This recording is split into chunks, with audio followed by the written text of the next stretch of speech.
Well, well, well, well, well. Payback is over, and we're gonna get into the mess.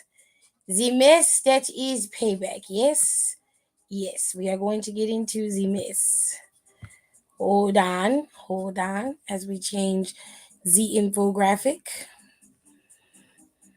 Mm-hmm.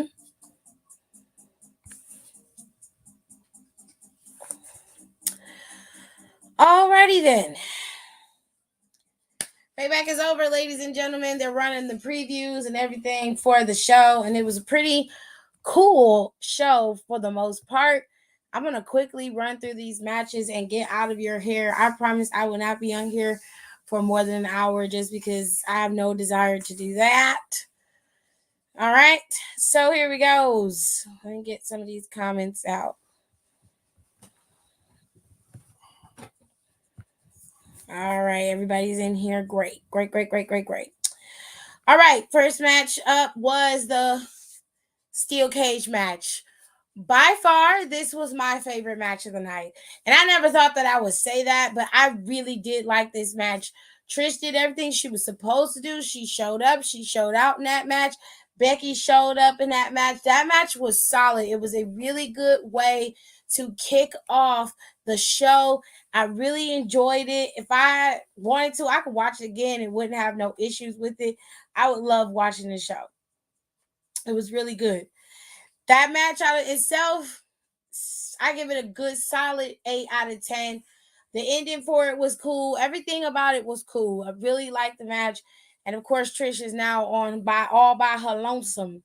You know, seeing as how her Becky and having Zoe by her side was not enough for her to best Becky Lynch. Now, Becky Lynch seems to be moving on to a different pasture, and they're moving her into a space that's outside of WWE in terms of main roster shows. It looks like the situation is going to be Becky and Tiffany Stratton over in NXT within sometime very soon. Maybe No Mercy, maybe Halloween Havoc. We'll see it. But it looks like Becky's still being moved out of title contingency. So there's that. All right. Now, second match of the night was LA Knight versus The Miz. Now, the reason why this match dragged a little bit for me was because they added it's because they added John Cena to it and he was an unnecessary addition. In my humble opinion, if you wanted to bring John in, he could have been like a special guest enforcer in the match, not somebody who willfully would interfere or would possibly get involved in the match, to which he didn't. It was just alluded to multiple times. It was unnecessary. It didn't need to happen. And quite frankly, Miz and LA Knight would have held that match on their own without John Cena being the special guest referee. They had enough momentum going into that match to make that match worthwhile without a special guest referee. Now, if John wanted to give LA Knight the nod, he very well could have. All he had to do was just come out there while LA had his arm up and give him, the respect and then raise his arm. We didn't need the interference of him being in the match. So that kind of took away from some of the fun of that match, and that's why I wasn't the biggest fan of it. And it's no shade because I still love LA Knight. I still got a lot of respect for Miz, and I still love John Cena. I just don't think the three of them needed to be in this match. It wasn't necessary.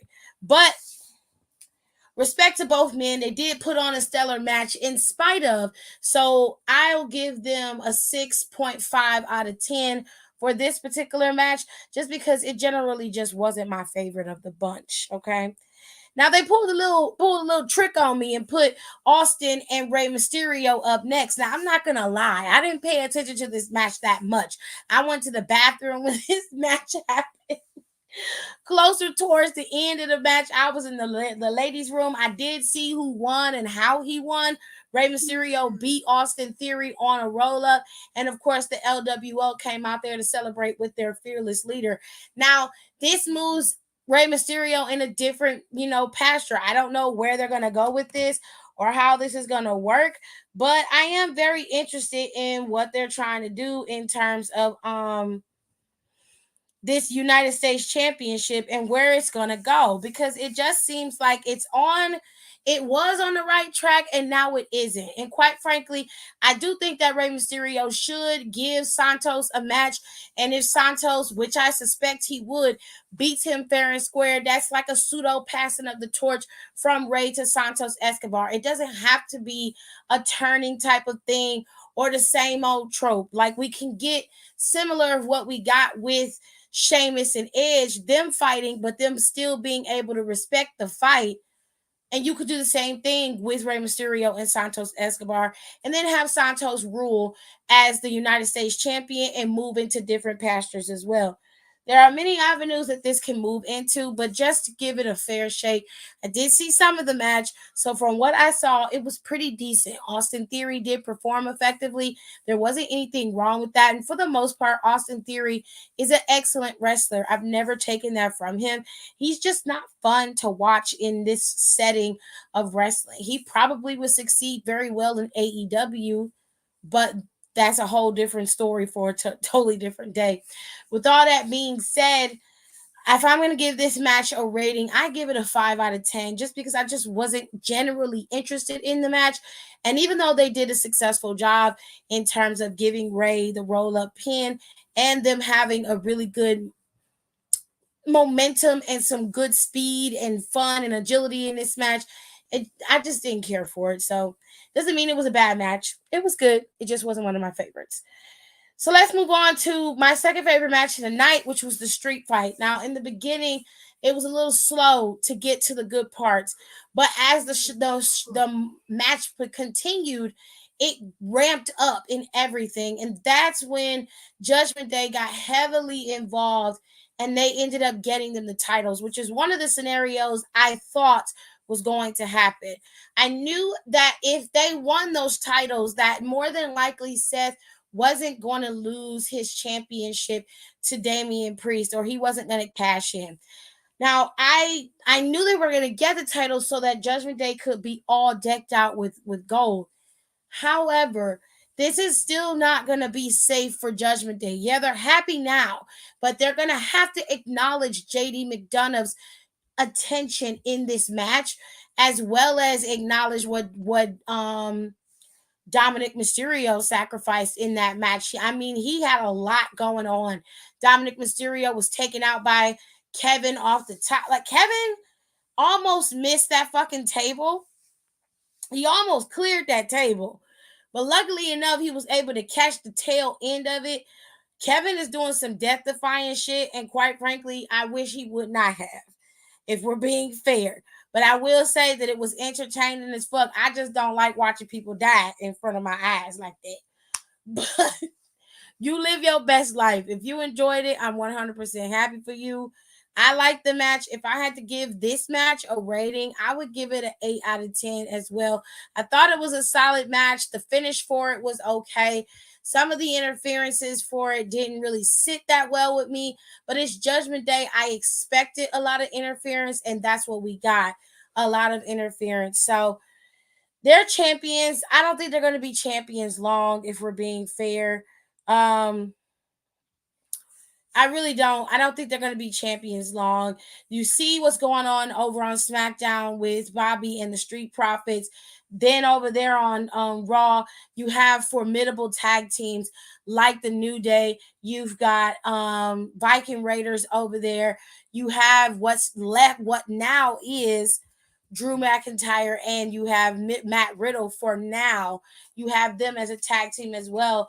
And you still have Alpha Academy over there as well. So you've got plenty of people to, shuffle these titles through. It doesn't have to stay on Judgment Day. And I think those titles are going to start to become a point of contingency for the Judgment Day, especially after they drop them. So they're given to them for a reason, and I'm okay with that. We just have to wait and see how it's all going to play out. But like I said, I give them a solid 8 out of 10. It was a decent match and good for them for winning the titles. I mean, I ain't mad about it. I'm more interested in the story of how this is all going to unfold rather than worried about a silly ass title win that I don't think is going to last too long. All right. So after this street fight, they gave us a bit of a break and they brought out Cody.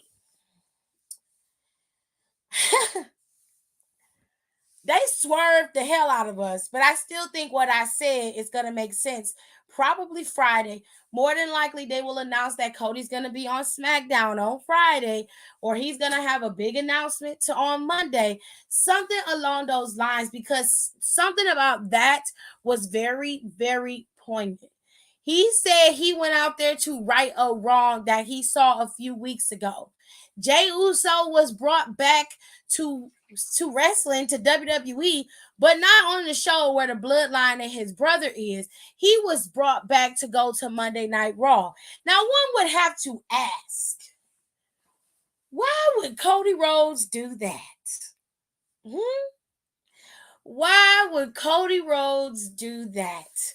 What reasoning would he have to interfere and right this wrong, air quotes? I'm going to tell you what I think. I think there needed to be a reason for Cody to show up on SmackDown. And right now, there's a vacancy. There's a hole there. And whether y'all believe it or not, I do think that Cody's going to show up on SmackDown and Cody's going to take that spot. I 100% believe that. Do I think it's going to happen immediately? Probably not, but it's coming. It is coming. When Jey Uso came out there, he got a massive pop. He got a 100% love and affection from the fans. Jey Uso is more than over, and he is ready to move into that singles competition. It's going to be an interesting ride. To gather people for when he faces Roman, I don't think he need to gather nobody. Roman Reigns is a villain that everybody hates. It ain't just him. Friend or foe, most people have a common enemy, and Roman Reigns is one of them. He's teared through the entire WWE with ease, with the help of his cousins, of course, and of course Paul Heyman. But when everything starts to fall around him, and his cousin Jimmy Uso is going to be part of the reason as to why that continues to crumble, you're going to see that the only person that's going to be standing tall is Cody. Cody is the one who's more than likely going to take that championship off of Roman. Well, did it happen the way we wanted it to happen in the beginning? No. But I understand now why it didn't and why it needed to go the way that it went. It makes sense. False sense of security with the championship and your family crumbling around you. When you ain't got nobody left around you and all you can do is fight for what you have, it makes for a more interesting story, especially for Cody to fight his way back up to the top than to just be handed the opportunity from the beginning. So we'll have to wait and see. Ultimately, Grayson Waller suffered a super kick to the face for his troubles, But ultimately, the best thing that we got out of this was that Cody announced that Jey Uso was a Raw superstar, and that was it. And he walked away. But the calm and that quiet did really concern me, because I think he just didn't want to overshadow Jey Uso. And I think he's going to make another announcement within a week or two, telling everybody that he is going to be a SmackDown superstar. Mark my words. If I had to give this segment a rating, I'd give it a 7 out of 10. I think Jey Uso coming out there was a big shock and a big surprise, because nobody expected that. So that was very, very interesting to see him come out there, and because Cody arranged for him to come out there. That's a big, big nod. Okay. So I'm happy for that. And that was the best part of the segment. So again, like I said, I give it a 7 out of 10. We're moving into the final matches of the night, ladies and gentlemen. All right. Rhea Ripley went up against Raquel Rodriguez. And honestly, this match, okay, so y'all probably going to be mad at me. I don't really care. This match wasn't as good as Trish and Becky's match, in my opinion. It was a good match. It was okay to watch, but it wasn't as good as Becky and Trish's match. That's just in my opinion. Hold on, y'all. Hold on. My mother's calling me. Still don't know my words, still stressing perfection. Let you all in my mental, got me looking too desperate. Damn, you ain't deserve.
Gotta roll over to you, gotta give her release. Spread your legs down, down, so I'm going up the heat. Yeah, the raw sounds when the rock up in your sweet.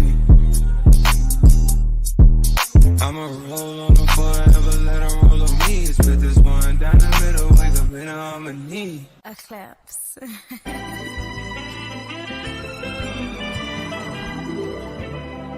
Don't close your eyes to get away. Just make my line and I'll arrange it. Beautiful, girl, you're stainless. You'll be fine, I'll be painless, yeah. All I'm drinking is champagne. All you want is the same thing. Yeah.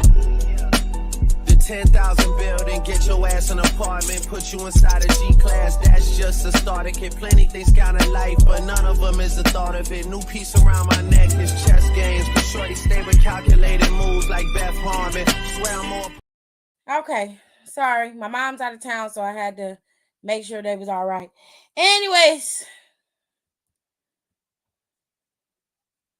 say anybody else. It looked like nobody else is in the chat talking right now. So it's just me and you, Aaliyah. It's just me and you, baby.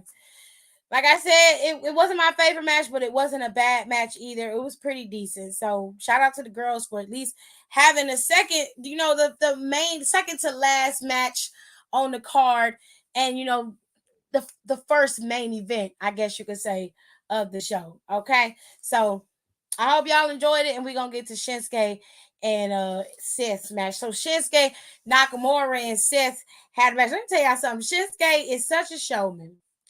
That baby had a whole little anime graphic come out before he came out there, baby. That shit was lit. It was very lit. Okay, we loved it. It was so good. I could appreciate a good story, honey. It's a very good story. Now, Shinsuke and Seth was going back and forth in this match. It was a whole lot of going on. But ultimately, Seth was able to pick up the win despite his back killing him. Shinsuke Nakamura targeted this man's back majority of that match. It was brutal. If you haven't seen this match, you definitely should. I give it a solid 9 out of 10. I think it was one of the best matches of the night. If I had to rank the matches on the show, Trish Stratus and Becky are at the top.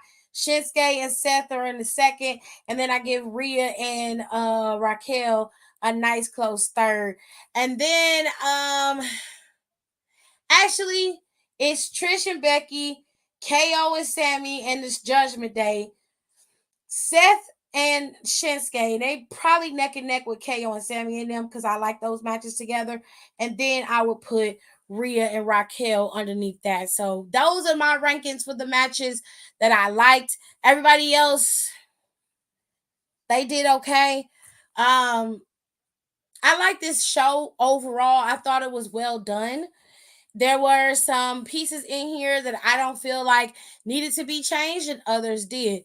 But I will say this: they did what was necessary when it came to Trish and Becky, which I can appreciate. That is a ending of a feud. That is an ending match, and Trish Stratus really performed exceptionally well in that match. The Judgment Day winning was kind of inevitable. Look at how they booked this show. The show was centered around them, from the marketing of them being at the top forefront of it and everything. I expected nothing less. So because this was one of the scenarios that I knew was going to happen, I wasn't surprised. Was I upset that they lost it the way that they did? It was a street fight. So, I mean, you can't really get mad that they exploited the rules of the match. Okay. So it is what it is, lovelies. That is it. That is Payback. We are going to be moving into the next set of pay-per-views. You think we'll see another match between them at Fastlane and Raquel? Where's the title at Fastlane? I'm assuming you're asking, do I think we'll see another match between Raquel and Rhea, and possibly if she would win at Fastlane? No, I don't think Raquel is going to win at Fastlane if they do compete again against each other, which is possible because Raquel could make the case that Dominic Mysterio interfered. And then they can have him banned from ringside and do their whole little 1-2 spiel. But I don't know if they're going to do that. I honestly don't. Is it possible? Is that an easy route to take? Sure. But personally, I feel like they should do a triple threat. I think they should do Raquel versus Liv versus Rhea at Fastlane. Make it so that it's a little bit more in the mix going on here. And then we have a little bit more fun, you know? But that is what it is. They could place those graphics in a comic book that I would buy. Ooh, more people, not more people. I don't want to see that. But she was tired, child. Rhea ain't dropping that belt before Rumble. Okay. So, we got a couple more shows to get through for the next couple of months. But once Rhea dropped this belt, I hope they start doing 90-day to 130-day reigns again. It don't look like it. All right. So now that Payback is in the bag, the next pay-per-view is NXT's No Mercy, and that is going to be in Bakersfield, California. And next week, you're going to have Victory Road from Impact. So just so you know. For WWE, though, exclusively, the next main roster show is Fastlane. It comes on October 7th on a Saturday. This is going to be streaming live from Indianapolis, Indiana. Now, we probably will have Crown Jewel, but they have not announced that yet. So we're going to have to skip over the first part of November and move right into November 25th, which is Survivor Series. Now, last year, Survivor Series was a War Games show. No word on if it's going to be a War Games show this year. Survivor Series is going to be live from Chicago, Illinois. It's going to be interesting, babes. It's definitely going to be interesting. The Royal Rumble comes up after that in January. End of the month, January. And then you look forward to Elimination Chamber unless Triple H decides to change the lineup again next year. And then after that, we have the big kahuna, WrestleMania 40. All right. So there you have it. That is the show, ladies and gents. I told y'all I was not going to be in here long. I am not going to hold y'all in here. I appreciate y'all coming in here. I was talking about Fastlane. I mean, we talked about Payback. We saw everything that happened. So everything's going to play out on Monday. And you're also going to have a title match between Chad Gable and Gunta for the Intercontinental Championship. And technically, Gunther could drop his title to Chad Gable. He may not. We don't know. We're going to have to wait and see. With all that being said, I hope you guys enjoyed the show. I will see you guys in my next one, which will be Monday. Y'all have a good night. She said, Chicago always gets something. I don't mind Reigns, but the only when they hit. Okay. 90-day Reigns, only when they hit. All right, y'all. I'm going to be out. Y'all have a good night.